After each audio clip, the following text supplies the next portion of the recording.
ಬೆಂಗಳೂರಿನಲ್ಲಿ ಬದುಕು ಕಟ್ಕೊಳ್ಳೋಕೆ ಇಲ್ಲೇ ನೆಲೆ ನಿಲ್ಲೋಕೆ ಅಂತ ಪ್ರತಿದಿನ ನೂರಾರು ಕುಟುಂಬಗಳು ಬರುತ್ತೆ ಅಂತ ಅಂಕಿಅಂಶಗಳು ಹೇಳುತ್ತೆ. ಈ ಊರಿನ ಗುಣನೂ ಅದೇ. ಇದೊಂದು ಸಮುದ್ರದ ಹಾಗೆ, ಯಾರೇ ಬಂದರೂ ಸೆಳ್ಕೊಂಡ್ಬಿಡುತ್ತೆ. ಕೆಟ್ಟು ಪಟ್ನಾ ಸೇರುವಂತ ಒಂದು ಗಾದೆ ಇದೆ. ಬೇರೆ ಎಲ್ಲ ಕಡೆ ಜೀವನ ಸಾಗಿಸೋದು ಕಷ್ಟ ಆದಾಗ ಕೆಲವರು ಮಹಾನಗರಿಯತ್ತ ಮುಖ ಮಾಡ್ತಾರೆ. ಇಷ್ಟು ದೊಡ್ಡ ಊರಲ್ಲಿ ನಮ್ಗೊಂದು ಕೆಲಸ ಸಿಗಲ್ವಾ ಅನ್ನೋ ಭರವಸೆ ಅವ್ರದ್ದು. ಇಂಥ ಭರವಸೆಯೊಂದಿಗೆ ಆಂಧ್ರದಿಂದ ಬೆಂಗಳೂರಿಗೆ ಒಂದು ಮುದ್ದಾದ ಜೋಡಿ ಬರುತ್ತೆ. ಆದ್ರೆ ಬದುಕನ್ನ ಕಟ್ಕೋಬೇಕು ಅನ್ನೋ ಆಸೆಯಿಂದ ಬಂದ ಈ ಜೋಡಿ ಜೈಲು ಸೇರಿದ್ದು ಮಾತ್ರ ದುರಂತ. ಇವತ್ತಿನ ಕ್ರೈಮ್ ಫೈಲ್ ಸಂಚಿಕೆಯಲ್ಲಿ ಈ ಕಥೆನ ನಾವು ನಿಮ್ಗೆ ಹೇಳ್ತಾ ಇದ್ದೀವಿ. ಗರುಡಾಚಾರ್ಪಾಳ್ಯ, ಬೆಂಗಳೂರು. ಏನ್ ಮೇಡಮ್, ಬಡವನ್ ಮನೆ ಎಲ್ಲ ಅನುಕೂಲವಾಗಿ ಚೆನ್ನಾಗಿದೆ ತಾನೆ? ಚೆನ್ನಾಗಿರ್ಲಿ ಬಿಡ್ಲಿ, ಇದೇ ನಮ್ ಸ್ವರ್ಗ. ನೀನ್ ನನ್ ಜೊತೆ ಇದ್ರೇನೆ ಸ್ವರ್ಗ ಕಣೆ. ನನಗೂ ಅಷ್ಟೆ. ಹಾ, ಹೀಗೆ ಕನ್ಸ್ ಕಾಣ್ತಾ ಇದ್ರೆ ಜೀವನ ನಡೆಯೋದ್ ಕಷ್ಟ. ನಾವು ಪ್ರೀತಿಸಿ ಮದ್ವೆ ಆಗಿ ಅಪ್ಪ ಅಮ್ಮನ್ ಬಿಟ್ಟು ಬಂದಿದೀವಿ. ನಮ್ದೇ ಆದಂತಹ ಸಂಸಾರ ಬೇರೆ ಆಗಿದೆ. ದುಡಿಬೇಕು ಸರ್. ಆಯ್ತು ಮೇಡಮ್, ನಾಳೆಯಿಂದನೇ ಕೆಲಸ ಹುಡ್ಕಕ್ ಶುರು ಮಾಡ್ತೀನಿ. ಆಯ್ತಾ? ಕೆಲ್ಸ ಸಿಗುತ್ತಾ ನಿಂಗೆ? ಇಷ್ಟು ದೊಡ್ಡ ಊರಲ್ಲಿ ಎಷ್ಟೊಂದು ಕಾರ್ಗಳು ಓಡಾಡ್ತವೆ. ಯಾವ್ದಾದ್ರು ಒಂದು ಕಾರ್ ಡ್ರೈವರ್ ಕೆಲಸ ಸಿಗಲ್ವಾ? ಕಸಬ್ ಗೊತ್ತಿದೆ, ಕೆಲಸ ಹುಡ್ಕೊಂತೀನಿ ಕಣೆ. ನನ್ಗೂ ಹಾಗೆ ಒಂದ್ ಕೆಲ್ಸ ಹುಡ್ಕೋ. ನಿನಗೆ ನೀನ್ಯಾವ ಕೆಲಸ ಮಾಡ್ತೀಯ? ಯಾವ ಕೆಲ್ಸ ಆದ್ರೂ ಪರವಾಗಿಲ್ಲ. ನೀನೊಬ್ಬನ್ ದುಡ್ಡ ಮೇಲೆ ಜೀವನ ಸಾಗತ್ತಾ? ಅದು ಇಷ್ಟು ದೊಡ್ಡ ಊರಲ್ಲಿ. ನನ್ ದುಡ್ಡ ಮೇಲೆ ಹೇಗೋ ಹೊಂದ್ಕೊಂಡು ಜೀವನ ಸಾಗಿಸ್ತೀನಿ, ಆದ್ರೆ ನಿನ್ನನ್ನು ಮಾತ್ರ ಕೆಲಸ ಕಳ್ಸಲ್ಲ. ಆಯ್ತಾ? ಯಾಕೆ ಕಳ್ಸಲ್ಲ? ಬೆಳಗ್ಗಿಂದ ಸಂಜೆವರೆಗೂ ನಾನು ಏನ್ ಮಾಡ್ಲಿ ಮನೇಲಿ? ಅದು ನೀ ಕೆಲ್ಸಕ್ ಬೇರೆ ಹೋಗಿರ್ತೀಯ. ಅಲ್ಲ, ನಾನ್ ದುಡಿದ್ರೆ ಅಲ್ವಾ? ನೀನ್ ಹೇಳೋದೇನೋ ಸರಿ, ಅದ್ ನನಗೆ ಅರ್ಥ ಆಗುತ್ತೆ ಕಣೆ. ಆದ್ರೆ ಈ ಹೊಸ ಊರಲ್ಲಿ ಹೊಸ ಜನ, ನೀನ್ ಬೇರೆ ಚಿಕ್ಕವಳು, ನೀನ್ ಕೆಲ್ಸಕ್ಕೆ ಹೋಗೋ ಜಾಗದಲ್ಲಿ ಯಾರ್ಯಾರು ಇರ್ತಾರೋ ಎಂತೆಂತರು ಇರ್ತಾರೋ, ಅದೆಲ್ಲ ಯಾಕೆ? ನೀನ್ ಕೆಲ್ಸಕ್ಕೆ ಹೋಗೋದ್ ಬೇಡ, ಅದನ್ನೆಲ್ಲ ಆಮೇಲೆ ನೋಡೋಣ. ಆಯ್ತಾಯ್ತು, ಜಗಳ ಮಾಡೋದ್ ಬೇಡ. ಬಾ, ಸಾಮಾನ್ ಜೋಡಿಸ್ಬೇಕು. ಅವರಿಬ್ರು ಪ್ರೀತಿಸಿ ಮದುವೆ ಆದವರು. ಯಾರು ಹಂಗೂ ಬೇಡ ಅಂತ ಕೈಲಿದ್ದ ಸಣ್ಣ ಮೊತ್ತದ ಹಣ ತಗೊಂಡು ಇಲ್ಲಿ ಬಂದು ಒಂದು ಪುಟ್ಟ ಗೂಡನ್ನ ಹುಡ್ಕೋತಾರೆ. ದೇವ್ರದೇ 3 ದಿನದಲ್ಲಿ ಕೆಲಸ ಸಿಕ್ತು ನೋಡು. ಓನರ್ ತುಂಬಾ ಒಳ್ಳೆಯವರು ಅಂತಿದ್ದೆ. ನೀನ್ ಕೆಲಸ ಮಾಡೋ ಜಾಗದಲ್ಲಿ ನನ್ಗೂ ಒಂದ್ ಕೆಲಸ ನೋಡು. ನಾನೇ ಇನ್ನು ಕೆಲ್ಸಕ್ಕೆ ಹೋಗಿಲ್ಲ, ಅಷ್ಟೊತ್ತಿಗೆ ನೀನ್ ಕೆಲ್ಸನಾ? ಸುಮ್ಮನೆ ಮನೇಲಿರು, ಆಯ್ತಾ? ನಾನು ಬರ್ತೀನಿ. ಬಾಗ್ಲಾಕೋ, ಮನೆ ಕಡೆ ಜೋಪಾನ. ಒಂದ್ ನಿಮಿಷ. ಇಷ್ಟು ದೊಡ್ಡ ಮನುಷ್ಯ ಆಗ್ಬಿಟ್ಟ ಅಲ್ಲ ನೀನು? ಏನಾಯ್ತೀಗ? ಮತ್ತೆ ಮದ್ವೆಗ್ ಮುಂಚೆ ಕಾಲೇಜ್ ಹತ್ರ ನನ್ ಹುಡ್ಕೊಂಡ್ ಬಂದಾಗ ಎಷ್ಟು ಸ್ವೀಟ್ ಆಗಿ ಮಾತಾಡ್ತಿದ್ದೆ. ಈಗ ನೋಡು, ಮದ್ವೆ ಆಗಿ ಸಂಸಾರ ಆದ ತಕ್ಷಣ ನಿನ್ ಮಾತಿನ ವರ್ಷನೇ ಬದಲಾಗೋಯ್ತು. ಏನಾಯ್ತಾ ಈಗ? ಸರಿ ಸರಿ, ಬರ್ತೀನಿ, ಬಾಗ್ಲಾಕೋ ಅಂತ ಎಷ್ಟು ಒರಟಾಗಿ ಹೇಳ್ತೀಯ ನೋಡು. ಹೊರಟಾಗ ನಾ ಮಾತಾಡೋಣ? ಇನ್ನೇನ್ ಮತ್ತೆ, ಸ್ವಲ್ಪ ಸ್ವೀಟ್ ಆಗಿ ಹೇಳ್ಬಾರ್ದಾ? ಅದೆಲ್ಲ ನನ್ಗೆ ಗೊತ್ತಿಲ್ಲಪ್ಪ, ನಾನು ಬರ್ತೀನಿ. ಒಂದ್ ನಿಮಿಷ. ಏನೇ?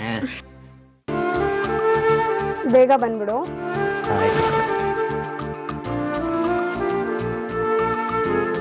ಸತೀಶಂಗೇನೋ ಕೆಲಸ ಸಿಕ್ತು, ಜೀವನಕ್ಕೇನು ತೊಂದರೆ ಇಲ್ಲ. ಆದ್ರೆ ಶ್ರಾವಣಿ ಛಲವಂತ ಹುಡುಗಿ. ಸುಮ್ಮನೆ ಮನೇಲಿ ಕೂರೋದು ಅವಳಿಗೆ ಆಗದೆ ಇರೋ ಮಾತು. ತಾನು ದುಡಿಬೇಕು, ತಮ್ಮ ಸಂಸಾರದ ರಥಾನ ಇನ್ನಷ್ಟು ಸಿಂಗರಿಸಬೇಕು ಅನ್ನೋದು ಅವಳ ಆಸೆ. ಅವಳ ಆಸೆಗೆ ತಕ್ಕ ಅವಕಾಶವೊಂದು ತಾನಾಗೆ ಹುಡ್ಕೊಂಡ್ಬರುತ್ತೆ. ಹೊಸದಾಗಿ ಬಂದಿದ್ದೀರಾ? ಹೌದು. ಯಾರ್ಯಾರಿದ್ದೀರಾ? ನಾನು ನಮ್ಮ ಯಜಮಾನ್ರು ಇದ್ದೆ. ಯಾವ ಊರು ನಿಮ್ದು? ನಮ್ದು ಆಂಧ್ರ. ಓ, ಎಷ್ಟು ದೂರದಿಂದ ಬಂದಿದ್ದೀರಾ? ಇಲ್ಲಿ ಯಾರಾದ್ರೂ ನೆಂಟ್ರು ಇದ್ದಾರಾ? ಹಾಗೇನಿಲ್ಲ, ಹೀಗೆ ಎಲ್ಲಾದ್ರೂ ಒಂದ್ ಕಡೆ ಜೀವನ ಮಾಡ್ಲೇಬೇಕಲ್ಲ. ಅದು ಅಲ್ಲದೆ ಇಲ್ಲಿ ನಮ್ಮ ಯಜಮಾನ್ರಿಗೆ ಒಳ್ಳೆ ಕೆಲಸ ಸಿಗತ್ತೆ ಅಂತ ಬಂದಿದ್ದೆ. ಏನ್ ಕೆಲಸ ಮಾಡ್ತಾರೆ ನಿಮ್ಮ ಯಜಮಾನ್ರು? ಅವರು ಡ್ರೈವರ್ ಆಗಿದ್ದಾರೆ. ಇವತ್ತಿಂದನೇ ಕೆಲಸ ಶುರು ಮಾಡಿದ್ದು. ಎಲ್ಲ ಬೆಲೆಗಳು ಜಾಸ್ತಿ, ಒಬ್ಬರು ದುಡ್ಡು ಮೇಲೆ ಸಂಸಾರ ನಡೆಸೋದು ತುಂಬಾನೇ ಕಷ್ಟ. ಹೌದು, ನಾನು ನಮ್ಮ ಯಜಮಾನ್ರಿಗೆ ಇದೇ ಮಾತನ್ನ ಹೇಳ್ತಿರ್ತೀನಿ. ಅವ್ರು ನನ್ನ ಮಾತೇ ಕೇಳಲ್ಲ. ನಾನು ಕೆಲ್ಸಕ್ಕೆ ಹೋಗ್ತೀನಿ ಅಂದ್ರೆ ಬೇಡ ಅಂತಾರೆ. ಸರಿ, ನಾನು ಕೆಲ್ಸಕ್ಕೆ ಹೋಗ್ತಾಯ್ತು, ಬರ್ತೀನಿ. ಒಂದ್ ನಿಮಿಷ, ನೀವು ಕೆಲ್ಸಕ್ಕೆ ಹೋಗ್ತೀರಾ? ಹೌದು. ಎಲ್ಲಿ? ನಾನ್ ಮಾಡೋ ಕೆಲಸ ನೀವು ಮಾಡ್ತೀರಾ? ಏನ್ ಕೆಲಸ ಮಾಡ್ತೀರಾ ನೀವು? ನಾನು ಅಪಾರ್ಟ್ಮೆಂಟ್ಸ್ ಅಲ್ಲಿ ಹೌಸ್ ಕೀಪಿಂಗ್ ಕೆಲಸ ಮಾಡ್ತಾ ಇದ್ದೀನಿ. ಸದ್ಯದಲ್ಲೇ ಕೆಲಸ ಬಿಡ್ತಾ ಇದ್ದೀನಿ. ನೀವು ಸೇರ್ಕೊಂತೀರಾ ಅಂದ್ರೆ ಸೇರಿಸ್ತೀನಿ. ಸರಿ, ನೀವು ಅವ್ರ ಹತ್ರ ಮಾತಾಡಿ. ನಮ್ಮ ಯಜಮಾನ್ರು ಬಂದ ತಕ್ಷಣ ನಾನು ಅವ್ರ ಹತ್ರ ಮಾತಾಡ್ತೀನಿ. ಸರಿ, ವಿಚಾರಿಸ್ಬಿಟ್ಟು ಹೇಳಿ, ಬರ್ಲಾ ನಾನು?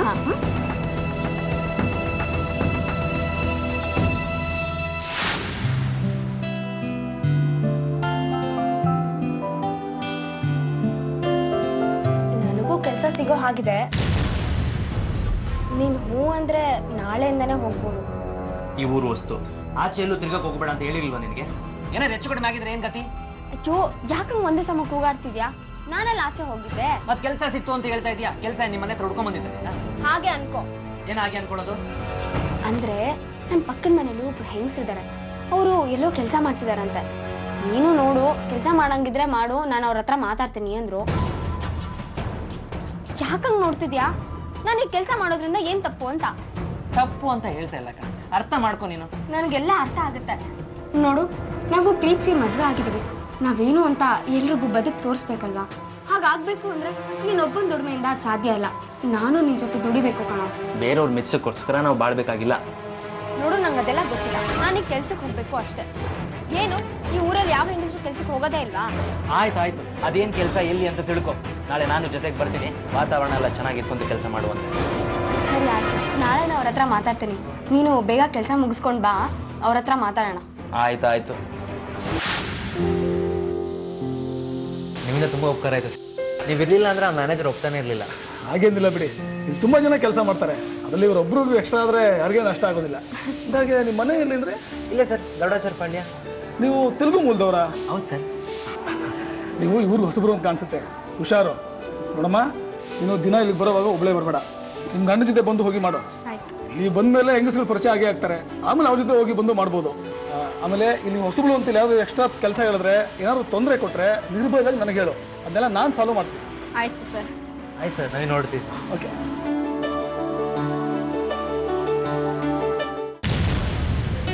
ಒಳ್ಳೆ ಮನುಷ್ಯ ಅನ್ಸುತ್ತಲ್ಲ, ಎಷ್ಟು ಕಾಳಜಿಯಿಂದ ಮಾತಾಡಿದ್ರು. ಹೌದು, ನೀನೇ ತಾನೇ ಹೇಗೋ ಏನೋ ಅಂತ ಹೆದರ್ಕೊಂಡಿದ್ದು. 5 ಬೆರಳು ಒಂದೇ ತರ ಇರುತ್ತಾ? ಎಲ್ರೂ ತರ ನನ್ಗೂ ಸ್ವಲ್ಪ ಭಯ ಇತ್ತು. ಅವ್ರು ನೋಡಿದ್ಮೇಲೆ ಭಯ ದೂರ ಆಯ್ತು. ಜಾಗ ನೋಡಿದ್ರೆ ಏನು ತೊಂದರೆ ಇಲ್ಲ. ಹೌದು, ಹಾಗಿದ್ರೆ ನಾನು ಕೆಲ್ಸಕ್ಕೆ ಬರ್ಬೋದಲ್ಲ? ಖಂಡಿತ ಹೋಗು, ಆದ್ರೆ ಅವ್ರು ಹೇಳಿದೆಲ್ಲ ನೆನಪಿರ್ಲಿ. ಆಯ್ತಾಯ್ತು, ನಡಿ. ಹೆಂಡತಿ ಕೆಲ್ಸಕ್ಕೆ ಹೋಗೋದೇ ಬೇಡ ಅಂತಿದ್ದ ಸತೀಶ ಅಪಾರ್ಟ್ಮೆಂಟ್ನ ಕೆಲಸದ ವಾತಾವರಣ ನೋಡಿ ನಿಟ್ಟುಸಿರು ಬಿಡ್ತಾನೆ. ಕೆಲ್ಸಕ್ಕೆ ಹೋಗೋದಕ್ಕೆ ಗಂಡ ಒಪ್ಪಿಗೆ ನೀಡಿದ್ರಿಂದ ಶ್ರಾವಣಿಗೂ ಸಂತೋಷ. ಆದ್ರೆ ಮುಂದೆ ಇದೇ ಅವರ ಬದುಕಿನಲ್ಲಿ ದೊಡ್ಡ ಬಿರುಗಾಳಿ ಎಬ್ಸೋ ಸಂಗತಿ ಆಗುತ್ತೆ. ಮುಂದೆ ನಡೆಯೋ ಅನಾಹುತಗಳಿಗೆಲ್ಲ ಕಾರಣ ಆಗುತ್ತೆ ಅನ್ನೋ ಅಂದಾಜು ಇವರಿಬ್ರಿಗೂ ಇರೋದಿಲ್ಲ. ಇನ್ನೊಂದ್ಸಲ ನನ್ ಸವಾಸಕ್ ಬಂದ್ರೆ ನೋಡ್ ನಿನ್ಗೆ ಏನ್ ಮಾಡ್ತೀನಿ. ಸೂಪರ್ವೈಸರ್ ಆಗ್ಬಿಟ್ರೆ ನೀನ್ ಬೈದಂಗೆಲ್ಲ ಬೈಸ್ಕೋಬೇಕಾ? ನೀನ್ ಹೇಳಿದ್ನೆಲ್ಲ ಕೇಳಿಸ್ಕೋಬೇಕಾ? ಹೋಗ್ಲಿ ಪಾಪ ಅಂತ ಸುಮ್ನಿದ್ರೆ ನನ್ನ ಬೇರೆ ತರನೇ ನೋಡ್ತೀಯಾ? ನನ್ ತಂಗಿ ಮದ್ವೆ ಇದೆ, ರಜಾ ಕೊಡಿ ಅಂದ್ರೆ ನಾನ್ ಕೇಳಿದ್ ಕೊಡ್ತೀಯಾ, ರಜಾ ಕೊಡ್ತೀನಿ ಅಂತ ಹೇಳ್ತಾರೆ. ಎಲ್ಲ ಇಲ್ದಿರೋದೆಲ್ಲ ಮಾತಾಡೋಣ. ನೀನು ಮಾಡೋದಲ್ಲ ಹೆಂಗಸರನ್ನ ನನ್ನ ಅಕ್ಕ ತಂಗಿರು ಅಂತ ತಿಳ್ಕೊಂಡ್ರು ನಾನು. ಅಲ್ಲ, ನೀನು ಮೇಲೂ ರಜಾ ಕೊಡಲಿಲ್ಲ ಅಂದ್ರೆ ಅದಕ್ಕೆ ನಾನೇನಮ್ಮ ಮಾಡ್ಲಿ? ನೀನೇ ನನ್ನ ಜೊತೆ ಕೆಟ್ಟದಂಗೆ ಮಾತಾಡಿದ್ದು. ನಂಗೆ ರಜಾ ಕೊಟ್ರೆ ಅಲ್ಲಿಂದ ಬಂದ್ಮೇಲೆ ನಿನ್ ಜೊತೆ ಅಡ್ಜಸ್ಟ್ ಮಾಡ್ಕೋತೀನಿ ಅಂತಂದೆ. ನಂಗೆ ಸಂಬಳ ಜಾಸ್ತಿ ಮಾಡುವಂತ ನಾನು ಹಿಂದೆ ಬಿದ್ದು ಅಸಭ್ಯ ನಡ್ಕೋತಿರೋದು ನೀನು. ಅಂಥದ್ರಲ್ಲಿ ನನ್ನ ಮೇಲೆ ಆರೋಪ ಮಾಡ್ತಾ ಇದೆಯಲ್ಲಮ್ಮ, ಇದು ಯಾವ ನ್ಯಾಯನಮ್ಮ? ನೋಡಮ್ಮ, ಈ ರೀತಿ ಎಲ್ಲ ಕಿರ್ಚಾಡಿ ನನ್ನ ಮರ್ಯಾದೆ ತೆಗಿಬೇಡ ನೀನು. ಬೇಕಾದ್ರೆ ಮೇಲ್ನವ್ರ ಹತ್ರ ಹೋಗಿ ರಜಾ ತಗೊಳ್ಳಿ, ನಮ್ದೇನು ಅಭ್ಯಂತರ ಇಲ್ಲ. ಹೋಗ್ತೀನಿ ಬಿಡಯ್ಯ, ನಿನ್ ಮರ್ಯಾದೆ ಬೇರೆ ಕೇಡು. ಮ್ಯಾನೇಜರ್ ಹತ್ರ ಹೋಗಿ ಮಾತಾಡಿ ನಿನ್ ಕಂತೆ ಪುರಾಣ ಎಲ್ಲ ಹೇಳ್ ಬರ್ತೀನಿ. ನೋಡ್ತಾ ಇರು, ನಿಂಗೆ ಗ್ರಾಚಾರ ಬಿಡಿಸ್ತೀನಿ. ಏನ್ರಮ್ಮ, ನಾನು ಯಾವತ್ತಾರು ನಿಮ್ಮ ಮನ್ಸಿಗೆ ನೋವಾಗಿ ಹೋಗಿ ನಡ್ಕೊಂಡಿದ್ದೀನ? ಅಮ್ಮ ಒಂದು ಏಟ್ ಹೊಟ್ಬಿಟ್ಟು ಹೋಗಿದ್ದು ನಮ್ಗೆ ಬೇಜಾರಾಗ್ತಿರ್ಲಿಲ್ಲ. ಎಲ್ಲ ಆರೋಪ ಮಾಡೋದು.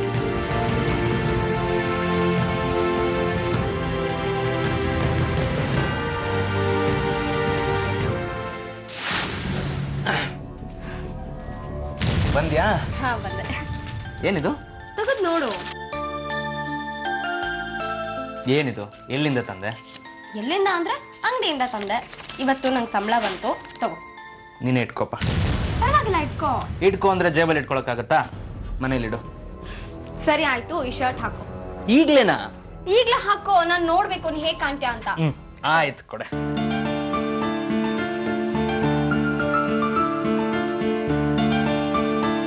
ಒಂದೆರಡು ಬಟನ್ ಹಾಕೋದು. ಹಾಕೊಳ್ಳೋ. ನೋಡಪ್ಪ, ತುಂಬಾ ಚೆನ್ನಾಗಿ ಕಾಣಿಸ್ತಿದ್ಯಾ? ನಾನು ಹೊಸ ಬಟ್ಟೆ ಹಾಕಿದ್ರೆ ಮಾತ್ರ ಚೆನ್ನಾಗಿ ಕಾಣಿಸ್ತೀನಿ. ನೀನು ಯಾವುದೇ ಬಟ್ಟೆ ಹಾಕಿದ್ರು ತುಂಬಾ ಚೆನ್ನಾಗಿ ಕಾಣಿಸ್ತೀಯ. ಶ್ರಾವಣಿ, ನನಗೆ ಕ್ಷಮಿಸ್ಬಿಡೆ. ಕ್ಷಮಿಸದ? ಯಾಕೆ? ನಿನ್ನ ಪ್ರೀತಿ ಮಾಡಿ ಮದುವೆ ಮಾಡಿಕೊಂಡು ಆಂಧ್ರದಿಂದ ಇಲ್ಲಿ ಕರ್ಕೊಂಬಂದೆ. ಸುಖವಾಗಿ ನೋಡ್ಕೋಬೇಕಾಗಿತ್ತು, ಆದರೆ ಕೆಲ್ಸಕ್ಕೆ ಕಳಿಸ್ತಾ ಇದ್ದೀನಿ. ಕಷ್ಟ ಆಗ್ತಿರ್ಬೇಕಲ್ವಾ? ಇಲ್ಲ ಕಣು, ನೀನೇನ್ ಹೋಗು ಅಂದ್ಯಾ? ನಾನ್ ತಾನೇ ಕೆಲ್ಸಕ್ಕೆ ಹೋಗ್ತಿರೋದು. ಬದುಕೋದಕ್ಕೆ ದುಡ್ಡು ಬೇಕು ನಿಜ, ಆದ್ರೆ ನಿನ್ ಪ್ರೀತಿ ಎಲ್ಲದಕ್ಕಿಂತ ದುಡ್ಡು. ನಾನ್ ನಿನ್ ಜೊತೆ ತುಂಬಾ ತುಂಬಾ ತುಂಬಾ ಖುಷಿಯಾಗಿದ್ದೀನಿ.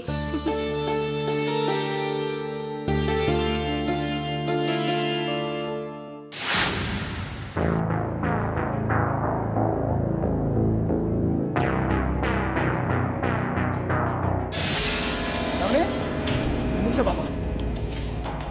ಹೇಳಿ ಸರ್. ಕಟ್ಟಮ್ಮ ಇನ್ನು ಸರ್ ನಾನು ಈ ಕಟ್ಟನ್ನ ಹೇಳ್ತೀನಿ.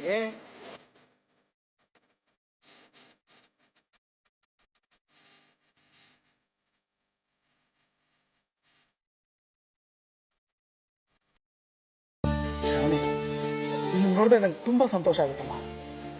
ನನಗೆ ಹೊರ ಹುಟ್ಟಿದವರು ಅಂತ ಯಾರೂ ಇಲ್ಲ. ನನ್ನ ಚಿಕ್ಕಪ್ಪನ ಮಗಳು ಒಬ್ಳಿದ್ಲು, ಅವಳನ್ನ ದೂರದೂರಿಗೆ ಮದುವೆ ಮಾಡಿ ಕಳಿಸ್ಬಿಟ್ಟಿದ್ದೀನಿ. ಅವಳು ಅಂದ್ರೆ ನನಗೆ ಪಂಚಪ್ರಾಣ. ಶ್ರಾವಣಿ, ನಿನ್ನ ನೋಡಿದಾಗೆಲ್ಲ ನನಗೆ ಅವಳು ಜ್ಞಾಪಕಕ್ಕೆ ಬರ್ತಾಳೆ. ಇವತ್ತು ರಾಖಿ ಹಬ್ಬ, ನಿನ್ನ ಕೈಲೇ ಈ ರಾಖಿನ ಕಟ್ಸ್ಕೋಬೇಕು ಅಂತ ನನಗೆ ಆಸೆ ಆಯಿತು. ಅದಕ್ಕೆ ನಾನೇ ತಂದೆ. ನೀನು ನನ್ನ ತಂಗಿ ಇದ್ದಾಗಮ್ಮ. ಸರ್, ದೂರದಿಂದ ಅಪ್ಪ ಅಮ್ಮ ಮನೆ ಎಲ್ರೂ ಬಿಟ್ಟು ಲವ್ ಮ್ಯಾರೇಜ್ ಮಾಡ್ಕೊಂಡು ಇಲ್ಲಿಗೆ ಬಂದೆ. ಆದ್ರೆ ಊರಲ್ಲಿ ನನ್ನವರು ಅಂತ ನನಗೆ ಯಾರೂ ಇಲ್ಲ. ಆದ್ರೆ ಈಗ ನನಗೆ ಒಬ್ಬ ಅಣ್ಣ ಸಿಕ್ದಾಗಾಯ್ತು. ನಾನು ನಿಮ್ಮನ್ನ ಅಣ್ಣ ಅಂತ ಕರಿಬೋದಾ? ಖಂಡಿತ ಕರಿಯಮ್ಮ. ಕರೆದ್ರೆ ನಮ್ಗೆ ತುಂಬಾ ಸಂತೋಷ ಆಗುತ್ತೆ. ಬಡತನ ಇದ್ರು, ದೊಡ್ಡ ಬಂಗ್ಲೆ ಇಲ್ದಿದ್ರು, ಶ್ರಾವಣಿ ಸತೀಶ ಇಬ್ರದು ಸ್ವರ್ಗದಂತ ಸಂಸಾರ. ಇವರಿಬ್ರು ಜೀವನದಲ್ಲಿ ಬರೀ ಸಂತೋಷನೇ ತುಂಬಿರುತ್ತೆ. ಕೆಲಸ ಮಾಡೋ ಜಾಗದಲ್ಲಿ ಶ್ರಾವಣಿ ಸಂತೋಷವಾಗೇ ಇರ್ತಾಳೆ. ಯಾರೂ ಇಲ್ದಿರೋ ಈ ಊರಲ್ಲಿ ಶ್ರಾವಣಿಗೆ ಸಿಕ್ಕ ಈ ಹೊಸ ಸೋದರ ಸಂಬಂಧ ಅವಳ ಸಂತೋಷನ ಮತ್ತಷ್ಟು ಜಾಸ್ತಿ ಮಾಡುತ್ತೆ. ನಿಂತ್ಕೊಳ್ಳೆ ಒಂದ್ ನಿಮಿಷ. ಓಯ್, ಸ್ವಲ್ಪ ಮರ್ಯಾದೆ ಕೊಟ್ಟು ಮಾತಾಡೋ. ನಿನ್ಗೆ ಅಂತ ಮರ್ಯಾದೆಯಾ? ನಾನು ಇಲ್ಲಿ 10 ವರ್ಷದಿಂದ ಈ ಅಪಾರ್ಟ್ಮೆಂಟ್ಗೆ ಮ್ಯಾನೇಜರ್. ನಾನು ನೀನು 10 ವರ್ಷದಿಂದ ಮ್ಯಾನೇಜರ್ ಆದ್ರೆ ಅದಕ್ಕೆ ನಾನೇನ್ ಮಾಡ್ಲಿ? ಹೌಸ್ ಕೀಪಿಂಗ್ ಸೂಪರ್ವೈಸರ್ ಅಂತ ಬೋರ್ಡ್ ಹಾಕೊಂಡ್ರೆ ಸಾಲದು, ಸರಿಯಾಗಿ ಕೆಲಸ ಮಾಡಿಸ್ಬೇಕು. ನಿಮ್ ಡಿಪಾರ್ಟ್ಮೆಂಟ್ ಅವರು ಕಸನ ಎಲ್ಲೆಂದ್ರಲ್ಲಿ ತಂದು ಸುರಿತಾರಲ್ಲ, ಯಾರೇ ಎತ್ತಾಕರ ಅದನ್ನ? ನೋಡೋ, ನಾವು ನಮ್ಮ ಕೆಲಸನ ಸರಿಯಾಗಿ ಮಾಡ್ತಾ ಇದೀವಿ. ಅಷ್ಟಕ್ಕೂ ಇದನ್ನೆಲ್ಲ ಕೇಳಕ್ ನೀನ್ ಯಾರು? ನೋಡು, ಈ ಅಪಾರ್ಟ್ಮೆಂಟ್ ಗಾರ್ಡನ್ ಸೂಪರ್ವೈಸರ್ ನಾನು. ನೀವು ಕಸನ ಎಲ್ಲಂದ್ರಲ್ಲಿ ಸುರಿಯಂಗಿಲ್ಲ. ನೋಡೋ, ನೀನ್ ಹೇಳೋ ತರ ಏನು ಆಗ್ತಾ ಇಲ್ಲ. ಕಾಲ್ ಕೆರ್ಕೊಂಡು ಸುಮ್ಮನೆ ಜಗಳಕ್ಕೆ ಬರ್ಬೇಡ ನೀನು. ಗೊತ್ತೋ, ಬೇಕು ಬೇಕು ಅಂತ ಈಗೆಲ್ಲ ಮಾಡಿಸ್ತಾ ಇದೀಯಾ. ಹೋಸಲ ಮೀಟಿಂಗ್ ಅಲ್ಲಿ ಗಾರ್ಡನ್ ಸರಿ ಇಲ್ಲ ಅಂತ ಎಷ್ಟು ಮಾತಾಡ್ದೆ ನೀನು. ಎಲ್ರ ಹತ್ರ ಅವಮಾನ ಮಾಡಿಸ್ದೆ, ಚೀಮಾರಿ ಹಾಕಿಸ್ದೆ, ಅದೆಲ್ಲ ಮರ್ತಿಲ್ಲ ನಾನು. ಅದಕ್ಕೇನೀಗ? ನಾನು ಕಂಪ್ಲೇಂಟ್ ಮಾಡ್ತೀನಿ ಈ ಸಲ. ಏಯ್, ಮಾಡ್ಕೋ ಹೋಗಲು. ನಿನ್ನೆ ನೀನ್ ಯಾವ್ದೋ ಹೆಂಗ್ಸ್ ಜೊತೆ ಜಗಳ ಆಡ್ಕೊಂಡಿದ್ದಲ್ಲ, ಅದ ಮೀಟಿಂಗ್ ಅಲ್ಲಿ ಹೇಳ್ತೀನಿ. ಗಾರ್ಡನಿಂಗ್ ಕೆಲಸ ಮಾಡಕ್ ಬರೋ ಹೆಂಗಸರು ವಿಚಾರದಲ್ಲೂ ಕೆಟ್ಟಾಗಿ ನಡ್ಕೊಂಡಿದ್ಯಾ ನೀನು. ಆ ವಿಚಾರನು ಮೀಟಿಂಗ್ ಅಲ್ಲಿ ಇಡ್ತೀನಿ. ಕಿತ್ತಾಕಿಸ್ತೀನಿ ನಿನ್ನ ಕೆಲಸದಿಂದ. ನಿನ್ನೆ ಮೊನ್ನೆ ಬಂದು ಕೆಲಸಕ್ಕೆ ಸೇರ್ಕೊಂಡು ಅಧಿಕಾರ ಚಲಾಯಿಸ್ತೀಯ ನನ್ನ ಮೇಲೆ. ಅದೆಂಗೆ ನಿನ್ ಕೆಲಸದಲ್ಲಿ ಮುಂದುವರಿತೀಯೋ ನಾನು ನೋಡ್ತೀನಿ.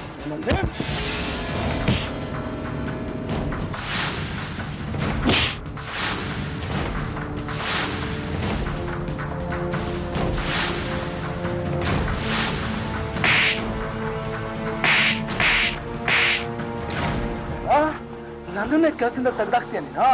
ಅಷ್ಟು ಧೈರ್ಯ ಇದೆ ನಿನಗೆ? 24 hours ಅಲ್ಲಿ ನಿನ್ನ ಅಪಾರ್ಟ್ಮೆಂಟ್ ಇಂದ ಓಡಿಸಲ್ಲ ಅಂದ್ರೆ ನನ್ನ ಹೆಸರನ್ನ ಚೇಂಜ್ ಮಾಡ್ಕೊಂಡ್ಬಿಡ್ತೀನಿ ಕಣ.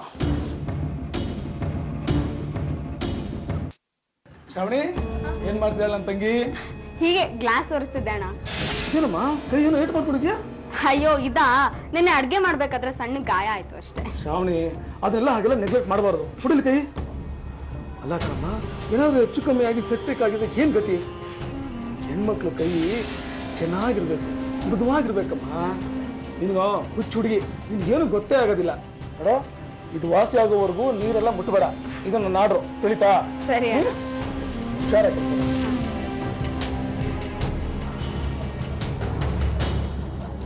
ಶ್ರಾವಣಿ, ಏನಕ್ಕ? ನೀನೇ ಅವನ ಹತ್ರ ಅಷ್ಟೊಂದು ಸಲಿಗೆಯಿಂದ ಇರೋದು? ಸಲಿಗೆನಾ? ಹಾಗೇನಿಲ್ವಲ್ಲ. ನಾನು ನೋಡ್ತಾ ಇದ್ದೀನಿ, ಅವ್ನು ನಿನ್ ಮೈ ಕೈ ಮುಟ್ಟಿ ಎಲ್ಲ ಮಾತಾಡ್ಸ್ತಾ ಇದ್ರೆ ನೀನೇನು ಹೇಳ್ತಾನೆ ಇಲ್ಲ, ಸುಮ್ಮನೆ ಇದೀಯಾ? ಓ, ಅದಾ, ನನ್ ಕೈ ಸುಟ್ಟಿತ್ತು, ಏನಾಯ್ತು ಅಂತ ಕೇಳಿದ್ರು ಅಷ್ಟೇ. ಅವನಿಗೇನಂತೆ ನಿನ್ಗೇನಾದ್ರು? ನಿನ್ ಗಂಡ ಇಲ್ವಾ ಕೇಳೋಕೆ? ಯಾಕಕ್ಕ ಎಲ್ಲದಕ್ಕೂ ತಪ್ಪು ತಿಳ್ಕೊಳ್ತೀರಾ? ಅವರು ನನ್ನ ಅಣ್ಣನ್ ತರ. ನನ್ನ ಹತ್ರ ರಾಖಿನೂ ಕಟ್ಟಿಸ್ಕೊಂಡಿದಾರ ಅವರು. ಸರಿ ಆಯ್ತಮ್ಮ, ಅವನ ಅಣ್ಣ ನಿನ್ ತಂಗಿ, ನಿನ್ ಕೆಲಸ ಮುಂದುವರ್ಸಿ. ನನಗೇನಕ್ಕೆ ಸುಮ್ಮನೆ, ನಾನು ನಿನಗೆ ಬುದ್ಧಿ ಹೇಳಕ್ ಬರ್ತಾ ಇದ್ದೀನಲ್ಲ.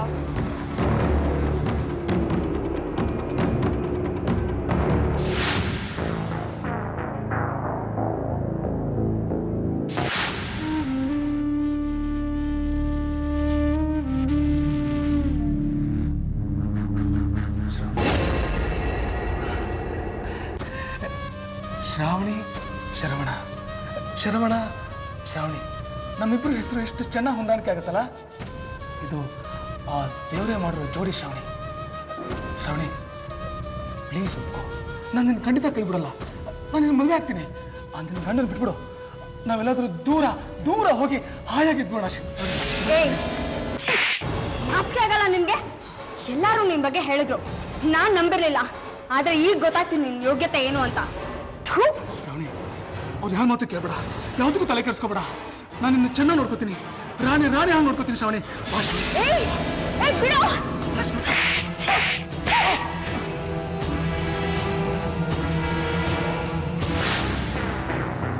Shravani,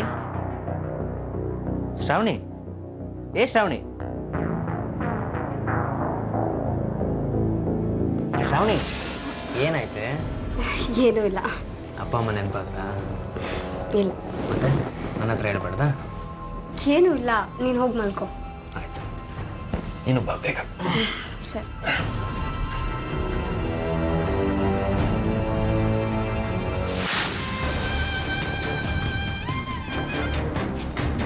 hello hello Shravani. ನೀನಾ? ಶ್ರಾವಣಿ ಪ್ಲೀಸ್ ಫೋನ್ ಕಟ್ ಮಾಡ್ಬೇಡ, ದಯವಿಟ್ಟು ನನಗೆ ಕ್ಷಮಿಸ್ಬಿಡು. ಈಗ ಏನಕ್ಕೆ ಫೋನ್ ಮಾಡ್ದೆ ಅದನ್ನ ಹೇಳು. ಕಳೆದ ತಿಂಗಳು ಸಂಬಳ ಕೊಡ್ಬೇಕಾಗಿತ್ತಲ್ಲಮ್ಮ, ಬಂದು ಅದನ್ನು ತಗೊಂಡವಮ್ಮ. ಸರಿ ಆಯ್ತು, ಬರ್ತೀನಿ.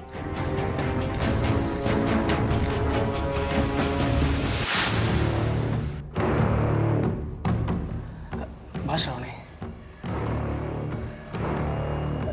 ನಿನ್ನ ಸಂಬಳದ ದುಡ್ಡು. ಶ್ರಾವಣಿ, ಈಗಲೂ ಯೋಚನೆ ಮಾಡು. ನನ್ನ ಗಂಡ ಸತೀಶನ್ ಮದುವೆಯಾಗಿ ಎಷ್ಟು ಸುಖ ಅನುಭವಿಸ್ತಾ ಇದೆ ಅಂತ ನನಗೆ ಚೆನ್ನಾಗಿ ಗೊತ್ತು. ಒಂದು ಶ್ರಾವಣಿ, ನಿನ್ನ ರಾಣಿ ಥರ ನೋಡ್ಕೋತೀನಿ. ಬಾ ಶ್ರಾವಣಿ. ಇದಕ್ಕಿಂತ 2 ಸಂಬಳ ಬರುತ್ತೆ ಅಲ್ಲಿ ಹೋದ್ರೆ. ನೀನ್ ಕೆಲ್ಸಕ್ಕೆ ಹೋಗ್ಬೇಕಾಗೇ ಇಲ್ಲ, ಮನೇಲಿ ಆರಾಮಾಗಿರ್ಬೋದು. ನಾವಿಬ್ರು ಸೇರ್ ತಗೊಳ್ಳೋ ಸಂಬಳ ಅಲ್ಲಿ ನಾನು ಒಬ್ಬನೇ ತಗೊಳ್ತೀನಿ. ಸರಿ ಆಯ್ತು, ಬೇಗ ಬಾ, ಬಸ್ಸಿಗೆ ಲೇಟ್ ಆಯ್ತು. ಬೇಗ ಸರಿ ಹಾಕಿದ್ಯಾ? ಹಾ. ಡಿಸೆಂಬರ್ 10, 2012.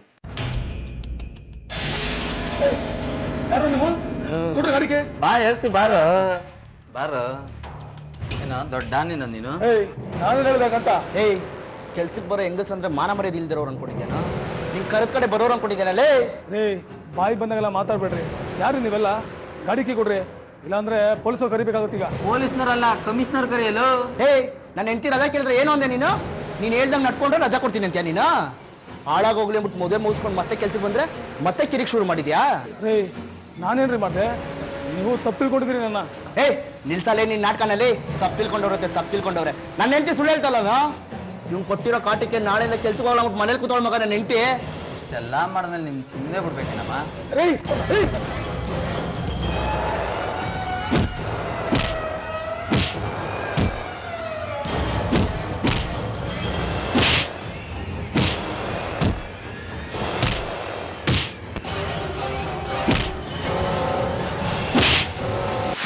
ಡಿಸೆಂಬರ್ 10, 2012, ರಾತ್ರಿ 10 ಗಂಟೆ.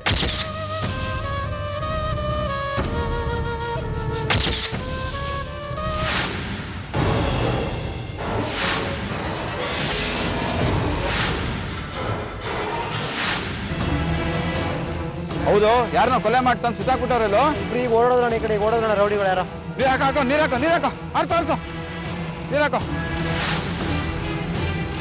Hello, police station. ಯಾರು ಫೋನ್ ಮಾಡಿದ್ದು? ನಾನು ಸರ್. ಈ ವ್ಯಕ್ತಿ ಯಾರು ಅಂತ ಏನಾದರೂ ಗೊತ್ತಾ ನಿಮಗೆ? ಗೊತ್ತಿಲ್ಲ. ಯಾರು ಮೊದಲು ನೋಡಿದ್ದಿದ್ದನ್ನ?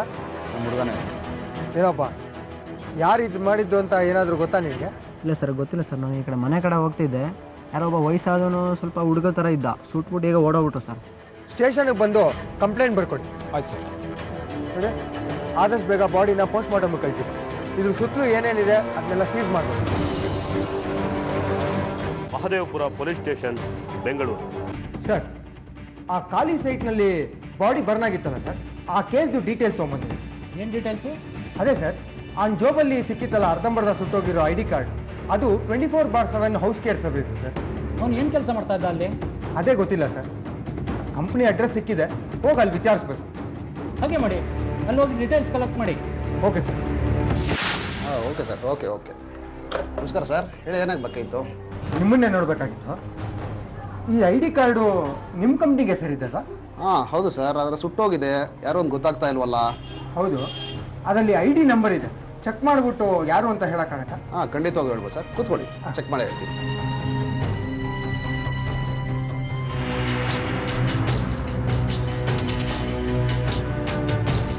ಹಾಂ ಸರ್, ಇವನ ಹೆಸರು ಶರವಣ ಅಂತ. ನಮ್ಮ ಏಜೆನ್ಸಿ ಮುಖಾಂತರ ನೀವು ಒಂದು ಅಪಾರ್ಟ್ಮೆಂಟ್ಸಲ್ಲಿ ಹೌಸ್ ಕೀಪಿಂಗ್ ಸೂಪರ್ವೈಸರ್ ಆಗಿದ್ದ. ಯಾಕೆ ಸರ್, ಏನಾಯ್ತು ಇವ್ರಿಗೆ? ಕಾರ್ಡೆಲ್ಲ ಸುಟ್ಟೋಗಿದೆ ಅಲ್ಲ? ಆ ಮನುಷ್ಯ ಸತ್ತೋಗಿದ್ದಾನ್ರಿ. ಸುಟ್ಟೋಗಿ ಏನಾಗಿದೆ ಸರ್ ಅವನಿಗೆ? ಕೊಲೆ ಆಗಿದ್ದಾನ್ರಿ. ಯಾರೋ ಕೊಲೆ ಮಾಡಿಬಿಟ್ಟು ಬಾಡಿ ಸುಟ್ಟಾಕ್ಬಿಟ್ಟು ಹೋಗಿದ್ದಾರೆ. ಅರ್ಧಂಬರ್ಧ ಬೆನ್ನ ಬಾಡಿ ಪಕ್ಕದಲ್ಲಿ ಈ ಕಾರ್ಡ್ ಸಿಕ್ತು. ಸರ್ ನಾನು ನೋಡ್ದಂಗೆ ಶರವಣ ತುಂಬ ಡೀಸೆಂಟ್ ಹುಡುಗ ಸರ್, ಯಾರು ಸವಸ್ಗೂ ಹೋದವನಲ್ಲ. ಯಾರು ಸರ್ ಕೊಲೆ ಮಾಡಿದ್ವಿ? ಯಾರು ಕೊಲೆ ಮಾಡಿದ್ರು, ಯಾಕೆ ಕೊಲೆ ಮಾಡಿದ್ರು ಅನ್ನೋದು ಇನ್ನು ಮುಂದೆ ಪತ್ತೆ ಹಚ್ಚಬೇಕಾಗಿತ್ತು. ಸರಿ, ಮುಂದೆ ಏನಾದರೂ ಇನ್ಫಾರ್ಮೇಷನ್ ಬೇಕಾದರೆ ನಾನು ನಿಮ್ಮನ್ನ ಕಾಂಟ್ಯಾಕ್ಟ್ ಮಾಡ್ತೀನಿ. ನಿಮ್ಮ ಕಾರ್ಡ್ ಇದ್ರೆ ಕೊಡಿಸ್ತೀನಿ. ಹಾಂ ಖಂಡಿತ ಸರ್. ಇಲ್ಲಿ ಗಾರ್ಡನ್ ಸೂಪರ್ವೈಸರ್ ಷಣ್ಮುಗ ಅಂದರೆ ಯಾರೇ? ನಾನೇ ಸರ್. ಏನು ವಿಷಯ sir? Housekeeping supervisor Sharavana ಗೊತ್ತಾ ನಿಮಗೆ? ಗೊತ್ತು ಸರ್. ಈಗ ಎಲ್ಲಿದ್ದಾನವನು? 3 ದಿವಸದಿಂದ ಕಾಣ್ತಾ ಇಲ್ಲ ಸರ್. ಎಲ್ಲರ ಹತ್ರನೂ ಕಿರಿಕ್ ಮಾಡ್ಕೊತಾ ಇದ್ದ. ಯಾರ ಹತ್ರ ಎಲ್ಲಿ ಒದೆ ತಿಂದಿದ್ದಾನೋ ಗೊತ್ತಿಲ್ಲ ಸರ್. ಏನು ಗೊತ್ತಿಲ್ಲದೆ ಸುಮ್ಮನೆ ಕೊಲೆ ಮಾಡಿಬಿಟ್ರೇನ್ರಿ ಅವನ್ನ? ಕೊಲೆನಾ? ಏನು ಸರ್ ಹೇಳ್ತಾ ಇದ್ದೀರಾ ನೀವು? ಶರವಣನ ಕೊಲೆ ಆಗಿದೆ, ನೀವೇ ಮಾಡಿರ್ಬೋದು ಅಂತ ನಮಗೆ ಅನುಮಾನ. ಸರ್ ನಾನು ಯಾಕೆ ಸರ್ ಕೊಲೆ ಮಾಡಲಿ ಅವನ್ನ? ಯಾಕೆ ಅಂದರೆ ಅವಾಗ ನಿಮಗೂ ಅವನಿಗೂ ಜಗಳ ಆಗ್ತಾ ಇತ್ತಂತೆ. ಅವ್ನು ಸಾಯೋ 2 ದಿನದ ಹಿಂದೇನು ಸಿಕ್ಕಾಪಟ್ಟೆ ಜಟಾಪಟಿ ಆಗಿತ್ತಂತೆ, ಹೊಡೆದಾಟ ಕೂಡ ಆಗಿತ್ತಂತೆ. ಹೊಡೆದಾಟ ಆಗಿದ್ದು ನಿಜ ಸರ್. ಅವನೊಂಥರ ಮನುಷ್ಯ ಸರ್. ಅವನದು ಹೌಸ್ ಕೀಪಿಂಗು, ನಂದು ಗಾರ್ಡ್ನಿಂಗ್ ಕೆಲಸ ಮಾಡ್ಸೋ ಸರ್. ಸರಿ ಇರಲಿಲ್ಲ ಸರ್ ಅವನು. ನಮ್ಮ ಗಾರ್ಡ್ನಿಂಗ್ ಕೆಲಸಕ್ಕೆ ಬರೋ ಹೆಣ್ಮಕ್ಳ ಮೇಲೆಲ್ಲ ಕಣ್ಣಾಗ್ತಿದೆ ಸರ್. ಅವ್ರು ಬಂದು ನನ್ನ ಹತ್ರ ಕಂಪ್ಲೇಂಟ್ ಮಾಡೋರು ಸರ್. ಹೋಗಿ ಕೇಳಿದರೆ ನನಗೆ ಉಲ್ಟಾ ಹೊಡಿತಾ ಇದೆ ಸರ್. ಮೇಲ್ನವ್ರ ಹತ್ರ ಹೋಗಿ ನನ್ನ ಮೇಲೆ ಕಂಪ್ಲೇಂಟ್ ಮಾಡಿ ನನಗೆ ಬಯಸ್ತಾ ಇದೆ ಸರ್. ಹಿಂಗೆಲ್ಲ ಮಾಡ್ತಾ ಇರೋ ಸರಿ ಇಲ್ಲ ಅಂತ ಹೇಳಿದ್ಕೆ ನನಗೆ ಹಿಡ್ಕೊಂಡು ಹೊಡ್ಬಿಟ್ಟ ಸರ್. ಅದಕ್ಕೆ ಅವನ್ನ ಕೊಲೆ ಮಾಡಿಬಿಟ್ರಾ? ಇಲ್ಲ ಸರ್, ನಾನು ಆ ಕೊಲೆ ಮಾಡಿಲ್ಲ ಸರ್. ಅಪಾರ್ಟ್ಮೆಂಟ್ ಪ್ರೀಮಿಯಸ್ ಬಿಟ್ಟು ಎಲ್ಲೂ ಹೋಗಿಲ್ಲ ಸರ್. ಬೇಕಾದ್ರೆ ಸೆಕ್ಯೂರಿಟಿನೇ ಕೇಳಿ ಸರ್. ನಂಬೋದಾ ನಿಮ್ಮ ಮಾತನ್ನ? ಸರ್ ನಿಮಗೆ ನಂಬಿಕೆ ಬರಲಿಲ್ಲ ಅಂದರೆ ವಿಚಾರಣೆ ಮಾಡಿ ಸರ್. ಆ ಶರವಣನ ಕೊಲೆಗೂ ನನಗೂ ಯಾವ ಸಂಬಂಧನೂ ಇಲ್ಲ ಸರ್. ಸರಿ, ಎಲ್ಲೂ ಊರು ಬಿಟ್ಟು ಹೋಗೋ ಆಗಿಲ್ಲ. ನಾವು ಹೇಳಿ ಕಳಿಸಿದಾಗ ಸ್ಟೇಷನ್ಗೆ ಬರಬೇಕಾಗತ್ತೆ. ಫೋನ್ ಮಾಡಿ ಸರ್, ಬರ್ತೀನಿ.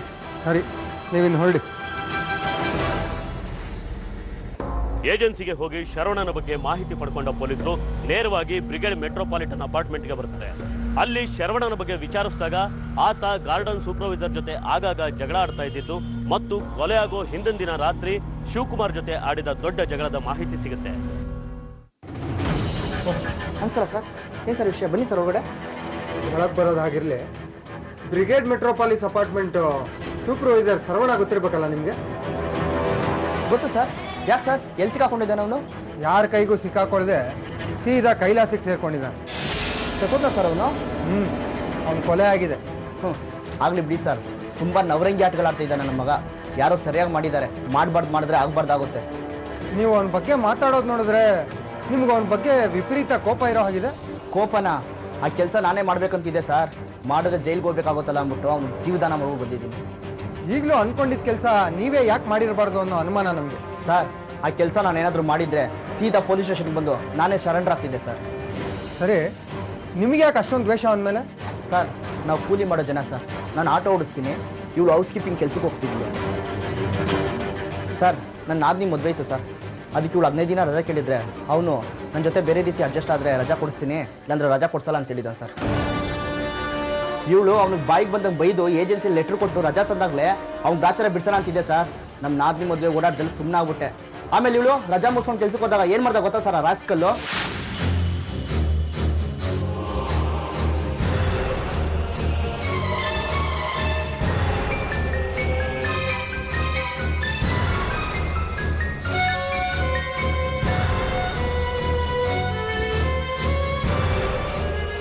ಏನ್ ನಿರ್ಮಲಾ, ಕೆಲಸ ಎಲ್ಲ ನೀಟಾಗಿ ಮಾಡ್ತಾ ಇದೆಯಾ ತಾನೆ? ಸಾಕಾಗಿಲ್ವಾ ನಿಂಗೆ ಅವಮಾನ? ನೀನ್ಯಾಕೆ ಇಲ್ಲಿಗೆ ಬಂದೆ?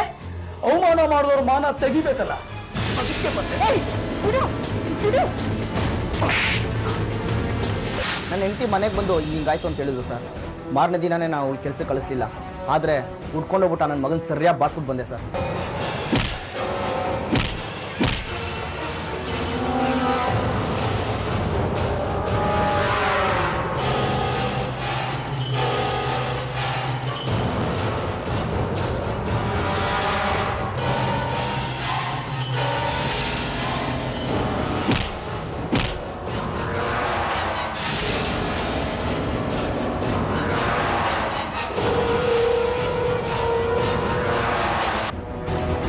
ನಾನೇನೋ ಕೋಪ ತಟ್ಕೊಂಡು ಅವ್ನ ಜೀವ ತೆಗಿದ್ರೆ ಹಂಗೆ ವಾಪಸ್ ಬಂದೆ.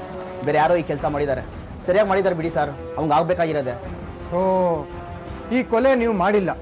ಖಂಡಿತ ಇಲ್ಲ ಸರ್, ಈ ಕೊಲೆಗೂ ನನಗೂ ಯಾವುದೇ ಸಂಬಂಧ ಇಲ್ಲ. ಅವ್ನು ಸತ್ತಿರೋ ವಿಷಯ ನೀವು ಬಂದು ಹೇಳಿದ್ಮೇಲೆ ನನಗೆ ಗೊತ್ತಾಗ್ತಾ ಇರೋದು.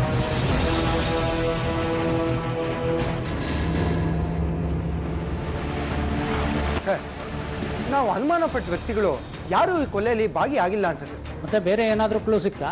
ಆದರೆ ಒಂದು ವಿಚಾರ ಗೊತ್ತಾಯ್ತು ಸರ್, ಈ ಸರ್ವಣ ಹೆಣ್ಬಾಕ ಕಣ್ ಹೆಣ್ಮಕ್ಳ ಮೇಲೆಲ್ಲ ಕಣ್ಣು ಹಾಕಿ ಚೀಮಾರಿ ಹಾಕ್ಸ್ಕೊಂಡಿದ್ದಾನೆ.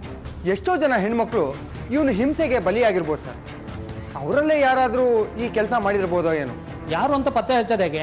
ಅವತ್ತು ಅವ್ನ ಮೊಬೈಲು ಕೂಡ ಸಿಗ್ಲಿಲ್ಲ ನಮಗೆ. ಇಲ್ಲ ಸರ್, ಕೊಲೆ ಮಾಡಿರೋರೆ ಆ ಮೊಬೈಲ್ ಎತ್ಕೊಂಡು ಹೋಗಿರ್ಬೋದು ಅಥವಾ ಎಲ್ಲಾದರೂ ಬಿಸಾಕಿರ್ಬೋದು. ಸರಿ, ಅದು ಯಾವುದೋ ಏಜೆನ್ಸಿ ಅಂತ ಹೇಳ್ತಿದ್ರಲ್ಲ, ಅಲ್ಲಿ ಹೋಗಿ ಅವ್ನ ನಂಬರ್ ತಗೊಳ್ಳಿ. ಆ ಕಾಲ್ ಡೀಟೇಲ್ಸ್ ತಗೊಂಡ್ರೆ ಏನಾದರೂ ಕ್ಲೂ ಸಿಗ್ಬೋದು. Okay sir. ಕಡೆಗೂ ಪೊಲೀಸರು ಶರವಣನ ಮೊಬೈಲ್ ನಂಬರ್ ಪಡೆದು ಅದರ ವಿವರಗಳನ್ನ ಪತ್ತೆ ಹಚ್ತಾರೆ. ಈ ವಿವರಗಳಿಂದ ತನಿಖೆಗೆ ಮತ್ತೊಂದು ದಾರಿ ಕಾಣಿಸುತ್ತೆ. ಘಟನೆ ನಡೆದ ಹಿಂದಿನ ದಿನ ಅಂದ್ರೆ 10ನೇ ತಾರೀಕು ಸಂಜೆ 6 ಗಂಟೆಗೆ ಕೊನೆ ಕಾಲ್ ಬಂದಿದೆ. ಅದಾದ್ಮೇಲೆ ಘಟನೆ ನಡೆದಿದೆ. ಯಾವ ನಂಬರು, ಯಾರ ನಂಬರು ಅಂತ ಏನಾದರೂ ಗೊತ್ತಾಯ್ತಾ? ವಿಚಾರಿಸಿದೆ ಸರ್, ಆ ನಂಬರು ಆಂಧ್ರದಲ್ಲಿ ತಗೊಂಡಿರೋದು. ಆಂಧ್ರನಾ?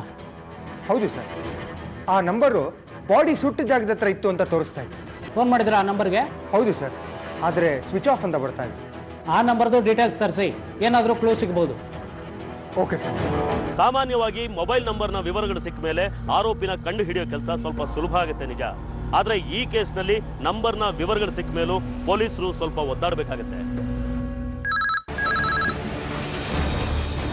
ಹಲೋ, ನಾನು ಸರ್ ವೇಣುಗೋಪಾಲ್, ಎದುರುಗಡೆ ಸೈಟಲ್ಲಿ ಕೊಲೆ ಆಗಿದ್ದ ಬಗ್ಗೆ ಕಂಪ್ಲೇಂಟ್ ಕೊಟ್ಟಿದ್ನಲ್ಲ. ಹಾಂ ಹೇಳಿ, ಏನು ವಿಷಯ? ಯಾರು ಮಾಡಿದ್ರು ಏನಾಯ್ತು ಅಂತ ಗೊತ್ತಾಯ್ತಾ ಸರ್? ತನಿಖೆ ನಡೀತಾ ಇದೇವ್ರೆ, ಇನ್ನೂ ಗೊತ್ತಾಗಬೇಕು. ಘಟನೆ ಆದಂಗಿಂದ ಪಕ್ಕದ ರೋಡಲ್ಲಿ ಒಂದು ಫ್ಯಾಮಿಲಿ ಕಾಣಿಸ್ತಾ ಇಲ್ಲ. ಅದನ್ನ ಹೇಳೋಣ ಅಂತಾನೆ ಫೋನ್ ಮಾಡಿದೆ ಸರ್. ಹೌದಾ? ನಾವು ವಿಚಾರಿಸ್ತೇವೆ ಬಿಡಿ, ತುಂಬ ಥ್ಯಾಂಕ್ಸ್. ವೇಣುಗೋಪಾಲ್ ಕೊಡೋ ಮಾಹಿತಿನ ಪೊಲೀಸರು ಅಷ್ಟೇನು ಸೀರಿಯಸ್ ಆಗಿ ತಗೊಳ್ಳಲ್ಲ. ಆದ್ರೆ ಯಾವ್ದಾದ್ರೂ ಮೂಲದಿಂದ ತನಿಖೆಗೆ ಏನಾದ್ರೂ ಸಹಾಯ ಆಗ್ಬೋದು ಅಂತ ಹೊರಡ್ತಾರೆ. ಅಲ್ಲಿ ಮತ್ತಷ್ಟು ಗೊಂದಲಗಳು ಎದುರಾಗುತ್ತೆ.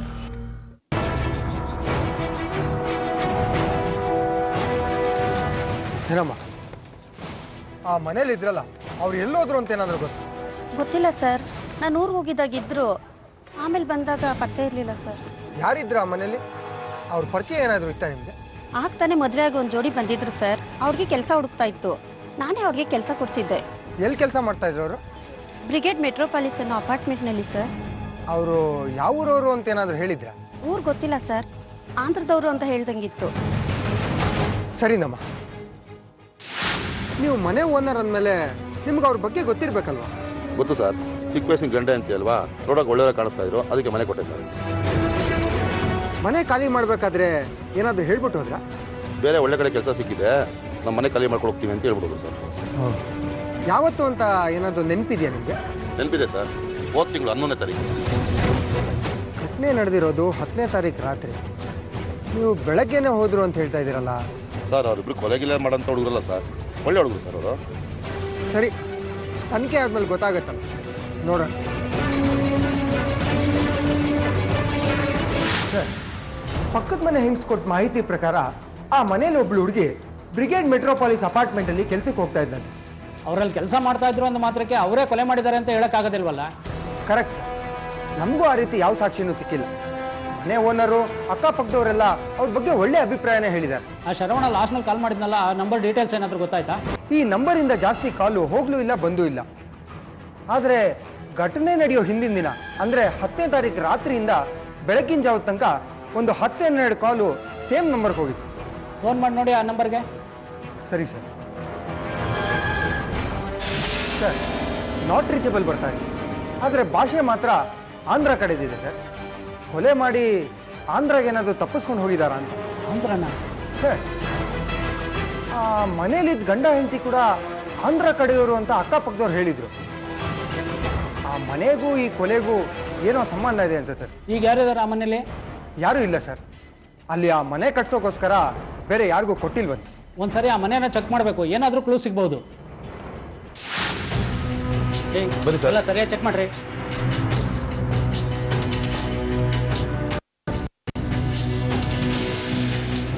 ಏನ್ರಿ, ಮನೆ ಖಾಲಿ ಮಾಡ್ಕೊಂಡು ಹೋದ್ರು ಅಂದ್ರೆ ಅವ್ರ ಸಾಮಾನುಗಳೆಲ್ಲ ಇಲ್ಲೇ ಇದೆ ಸರ್ ಖಾಲಿ ಮಾಡಿದ್ರು, ಯಾವುದೋ ಒಂದು ಸಣ್ಣ ಪುಟ್ಟ 4 ಸಾಮಾನು ಬಿಟ್ಬಿಟ್ಟು ಹೋಗೋರೆ ನಾನೇ ತೆಗೆ ಸಾಕಾಗ್ಬಿಡ್ತಾರೆ ಈಗ. ಈ ಕಡೆ ಬನ್ನಿ.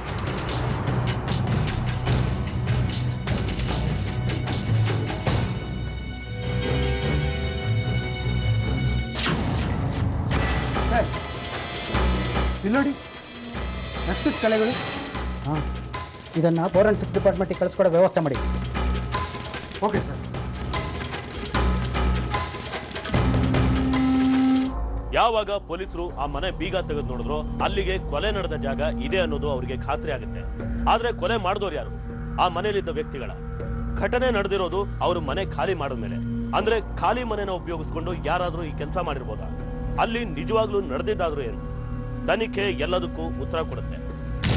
100% ಕನ್ಫರ್ಮ್ ಸರ್, ಕೊಲೆ ನಡೆದಿರೋದು ಅದೇ ಮನೆ. ಆದ್ರೆ ಆ ಮನೇಲಿದ್ದವರು ಇಬ್ರು ಚಿಕ್ಕ ವಯಸ್ಸಿನ ಗಂಡ ಹೆಂಡತಿ.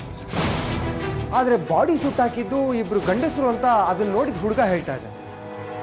ಆ ಮನೇಲಿ ಇದ್ದ ಹುಡುಗಿ ಆ ಕೊಲೆ ಶ್ರವಣ ಕೆಲಸ ಮಾಡ್ತಾ ಇದ್ದ ಜಾಗದಲ್ಲೇ ಕೆಲಸ ಮಾಡ್ತಾ ಇದ್ವಿ. ಜೊತೆಗೆ ಅವರು ಆಂಧ್ರದ ಕಡೆಯವರು. ನಮಗೆ ಸಿಕ್ಕಿರೋ ನಂಬರ್ ಕೂಡ ಆಂಧ್ರದ ಕಡೆ ಸರ್. ಆ ನಂಬರ್ಗೆ ಒಂದ್ಸರಿ ಫೋನ್ ಮಾಡಿ. ಸರಿ ಸರ್. ಫೋನ್ ಮೂಲಕ ಯಾವ ಟ್ರಿಕ್ಸು ಉಪಯೋಗಿಸೋದು ಬೇಡ. ಅವನಿಗೆ ಅನುಮಾನ ಬಂದು ಸ್ವಿಚ್ ಆಫ್ ಮಾಡಿದ್ರೆ ನಮಗೆ ಕಷ್ಟ. ಅವನಿರೋ ಜಾಗ ಪತ್ತೆ ಹಚ್ಚಿ ನೇರವಾಗಿ ಹಿಡಿಬೇಕು. ನಡೀರಿ ಹೋಗೋಣ. ಓಕೆ. ಕೊನೆಗೂ ಫೆಬ್ರವರಿ 22, 2013 ಆಂಧ್ರ ಪ್ರದೇಶ ಪ್ರಕಾಶಂ ಜಿಲ್ಲೆ ಚಂದ್ರಶೇಖರಪುರಂನ ಕ್ವಾರೆಯೊಂದರ ಬಳಿ ಆರೋಪಿಗಳನ್ನ ಪೊಲೀಸರು ಬಂಧಿಸ್ತಾರೆ. ಬಾಯ್ ಬಿಡ್ತೀರಾ ಇಲ್ಲ ಇನ್ನ ಏನೋ ಬೆಂಡೆತ್ಬೇಕಾ? ಸರ್ ಅದು ಹೇಳ್ತೀನಿ ಸರ್.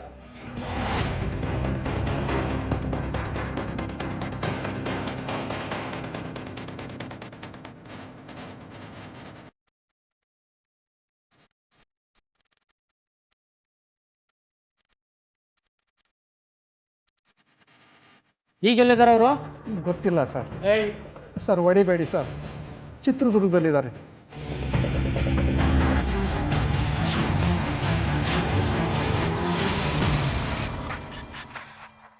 ಮದುವೆ ಆಗಿ 2 ತಿಂಗಳಲ್ಲಿ 2 ಊರು ಬದಲಿಸ್ಬಿಟ್ಟಿ ನೋಡು.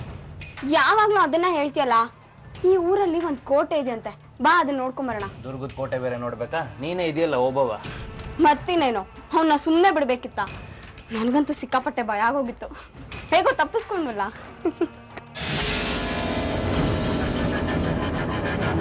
ಮಾಡೋದೆಲ್ಲ ಮಾಡ್ಬಿಟ್ಟು ಇಲ್ಲಿ ಬಚ್ಚಿಟ್ಕೊಂಡಿದ್ದೀರಾ ಸರ್?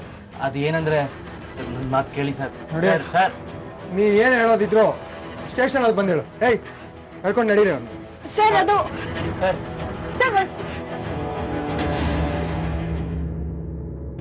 ನಿಮ್ಮಪ್ಪ ನಿನ್ನ ತಮ್ಮ ಇಬ್ಬರು ಬಾಯ್ ಬಿಡಲ್ಲ ಅಂತ ಇದ್ರು. ಚೆನ್ನಾಗಿ ಬೆಂಡೆತ್ತಿದ ಮೇಲೆ ಬಾಯ್ ಬಿಟ್ರು. ನಿನಗೂ ಏನಾರ?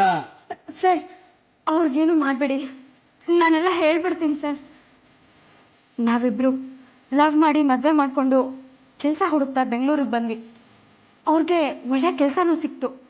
ನಾನು ದುಡಿಬೇಕು ಅಂತ ಕೆಲ್ಸಕ್ಕೆ ಸೇರ್ಕೊಂಡೆ. ಅಲ್ಲಿ ಶರವಣ ಅನ್ನೋನು ಸೂಪರ್ವೈಸರ್ ಆಗಿ ವರ್ಕ್ ಮಾಡ್ತಿದ್ದ. ಒಳ್ಳೆಯವನ ಥರನೇ ಇದ್ದ ಸರ್. ತಂಗಿ ತಂಗಿ ಅಂತ ಓಡಾಡ್ತಿದ್ದ. ಯಾರು ಏನೇ ಹೇಳಿದ್ರು ನಾನು ನಂಬಿರ್ಲಿಲ್ಲ. ಆದ್ರೆ ಬರ್ತಾ ಬರ್ತಾ ಅವನ ವರ್ತನೆನೇ ಬದಲಾಗೋಯ್ತು ಸರ್. ಶ್ರಾವಣಿ, ಇವತ್ತು ಸಂಜೆ ಕೆಲಸ ಮುಗಿದ ತಕ್ಷಣ ಸಿನಿಮಾ ಹೋಗೋಣ. ಸಿನಿಮಾಗ ಸತೀಶ್ ಹೇಳಿದ್ರೆ ಅವನು ನಮ್ಮ ಜೊತೆ ಬರ್ತಿದ್ದ. ನಮ್ಮಿಬ್ರ ಮಧ್ಯೆ ಅವರೇ ಯಾಕೆ, ನಾವಿಬ್ರೇ ಹೋಗೋಣ. ಆ ಸಿನಿಮಾದಲ್ಲಿ ಬರೋ ಹೀರೋಯಿನ್ ನೀನೇ, ಹೀರೋ ನಾನೇ ಅನ್ಕೊಂಡು. ಸರ್ ನೀವು ಹೀಗೆಲ್ಲ ಮಾತಾಡಬಾರ್ದು. ನಾನು ನಿಮ್ಮನ್ನ ಅಣ್ಣ ಅಂತ ಅನ್ಕೊಂಡಿದ್ದೀನಿ. ಅನ್ಕೋ, ಯಾರು ಬೇಡ ಅಂದ್ರು. ಆದ್ರೆ ಸಂಜೆ ಸಿನಿಮಾಗೆ ಮಾತ್ರ ಹೋಗೋಣ. ಸರ್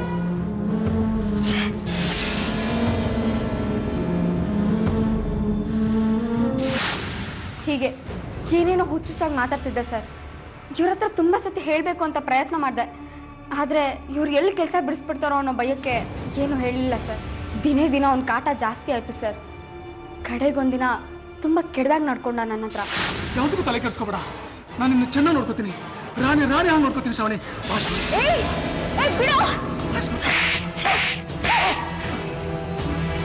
ಅದಾದ್ಮೇಲೆ ಇವ್ರ ಹತ್ರ ಎಲ್ಲಾನು ಹೇಳ್ಕೊಂಡೆ. ನಾನು ಕೆಲಸ ಬಿಟ್ಟೆ.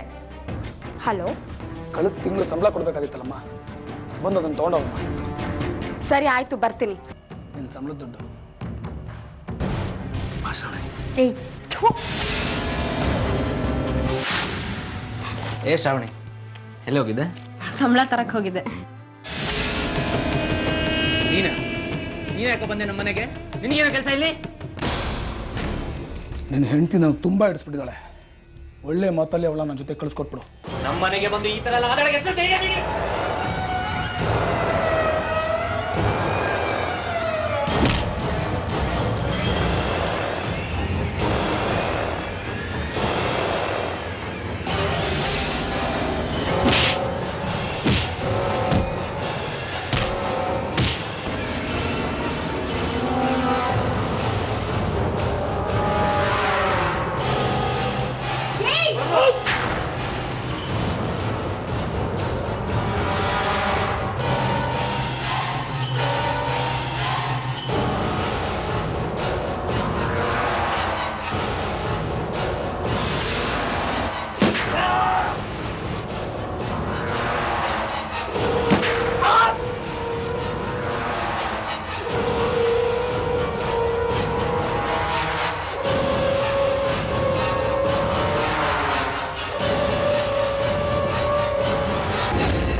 ಏನು ಇದೆಲ್ಲ? ಅಪ್ಪ ಅದು ಸರಿ, ಮುಂದೇನ್ ಮಾಡ್ಬೇಕು ಹೇಳೋ? ಅಪ್ಪ, ನಾವು ಓನರ್ ಹೇಳಿ ಮನೆ ಖಾಲಿ ಮಾಡ್ಬಿಡ್ತೀವಿ. ನೀವು ತಗೊಳ್ಳಿ ಡೂಪ್ಲಿಕೇಟ್ ಕೀ. ರಾತ್ರಿ ಏನಾದ್ರು ಇದಕ್ಕೊಂದು ವ್ಯವಸ್ಥೆ ಮಾಡ್ಬಿಡಿಯಪ್ಪ. ಬೇಗ ಹೊರಡಿ ನೀವು.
ಕೊಲೆ ಮಾಡೋ ಉದ್ದೇಶ ಇರಲಿಲ್ಲ ಸರ್.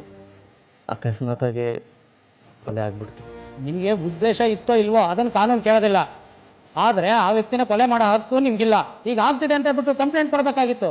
ಭಾಳ ಬದುಕಬೇಕಾದ ಟೈಮ್ನಲ್ಲಿ ಜೈನ್ ಸೇರ ಕೆಲಸ ಮಾಡ್ಕೊಂಡ್ರಲ್ಲ. ಕಾನೂನು ನಿಮ್ಮ ಮುಂದೆ ನಾವು ಅಸಹಾಯಕರು. ಕರ್ಕೊಂಡೋಗ್ರಿ ಅವ್ರನ್ನೆಲ್ಲ.